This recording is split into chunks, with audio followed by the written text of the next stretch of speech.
আচ্ছা, আপনার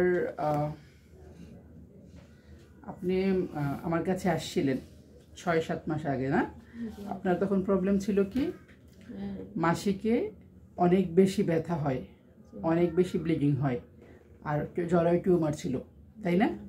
এই প্রবলেম নিয়ে আসছিলেন। আপনি বলছিলেন যে আমার এত ব্যথা হতো, আমার মনে হতো যে আমার জরায়ুটা আমি নিজে কেটে ফেলি। এটা বললেন না, পেট কেটে ফেলতেন। হ্যাঁ, তো আপনার হাজব্যান্ড চাকরি করেন, আপনারা দূর থেকে আসছিলেন, আপনাদের একটা বাচ্চা আছে, একটা বাচ্চা নষ্ট হয়েছে।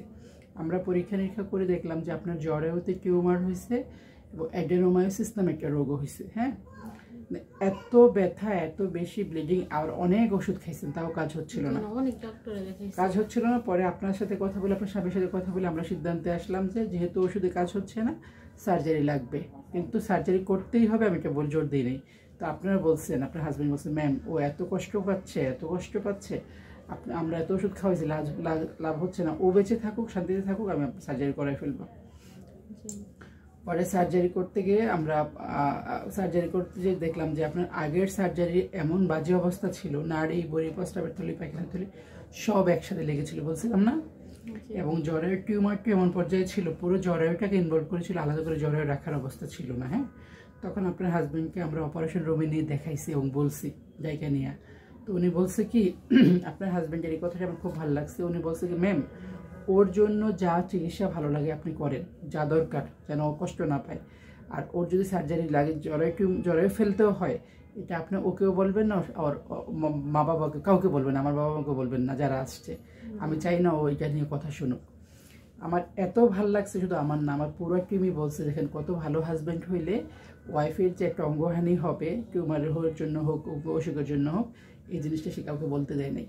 এবং আপনি আজকেও বলতেছিলেন ম্যাম আমার 6 মাস হয়েছে অপারেশন, এখন পর্যন্ত আমার মাকেও উনি বলে নাই যে আপনার মেয়ের অপারেশনটা হয়েছে। কারণ আমরা অসংখ্য নারী পুরুষ দেখছি, আমরা যেহেতু গাইনিক ডাক্তার, আমাদেরকে এসব দেখতে হয়। শুধুমাত্র ওয়াইফের সাথে থাকতে পারবে না বিদায় ওয়াইফকে রেখে চলে গেছে 4-5টা বাচ্চা রেখা। একটা মধ্যবয়সী নারী, 40-50 বছরের বয়সী নারী, যা চাকরি বাকরি দেয়, তাকে রেখে যদি তার স্বামী চলে যায়, আরেকটা বিয়ে করে, সে আসলে কোথায় যায়? তো সেই তুলনায় আপনার হাজব্যান্ড এত ভালো যে আমি ওনাকে সেলুট করি। এবং এই ভিডিওটা আমি এই জন্যই বানাচ্ছি যে অন্য নারীর হাজব্যান্ডের যেন একটু বুঝুক যে অসুখ হইলে চিকিৎসা করতে হয়, সে স্বামী স্ত্রী থাকতে পারবে না থাকতে পারবে ওইটা চিন্তা করতে হয় না। এবং আসার কথা হচ্ছে আপনার সার্জারিটা আমাদের এতই ভালো হয়েছে যে আপনার জরায়ুর রাস্তা সব ঠিক রাখছি, আমরা ওভারি রাখতে পারছি, এবং আল্লাহর রহমত আপনার স্বামী স্ত্রী থাকতে এখন কোনো প্রবলেম হয় না। হয় প্রবলেম? এটা নিয়ে কোনো সমস্যা আছে আপনার? না। তার মানে এই জন্য আপনিও বলছেন ম্যাম একটু ভিডিও করে দেন, মানুষ জানুক যে রোগ হইলে রোগের চিকিৎসা করা যায়, সেক্ষেত্রে সহবাসী সমস্যা হয় না। এবং আমাদের এখনকার আধুনিক যে সার্জারিগুলো আমরা করি, আমরা শুধু জরায়ুটা যেখানে প্রবলেম সেখানেই করি, বাকি সব ঠিকঠাক থাকে। এবং এই জন্য অসংখ্য নারীকে দেখছি যে তার জরায়ু টিউমার পালতে পালতে এত বড় করে ফেলে, তার অনেক বেশি কমপ্লিকেশনস হয়, কারণ তার স্বামী রাজি হয় না, অপারেশন করলে সে থাকতে পারবে না। রোগীও মনে করি কি আমি মনে হয় অপারেশন করলে আমার লাইফ শেষ হয়ে যাবে।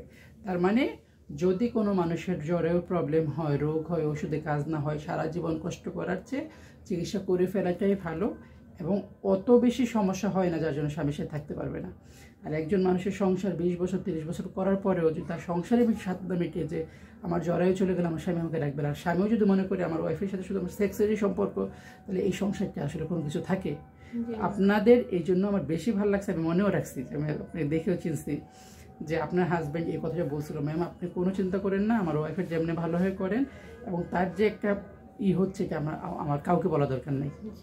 আপনার হাজবেন্ডকে আমার ধন্যবাদ দিয়ে, তাই না? তাহলে আপনারা ভালো আছেন তো? এবং আমার অন্য দর্শকরা যারা আছে তারাও শুনে খুশি হবে, একটা সাহসও পাবে যে রোগ না পেলে চিকিৎসা করা যাবে। ঠিক আছে, ঠিক আছে। আমি এখন আপনার আজকে একটু চেক আপ করে দিব, ভালো আছেন যেটা আমার খুব ভালো লাগছে। ঠিক আছে, না রাখেন, ওকে।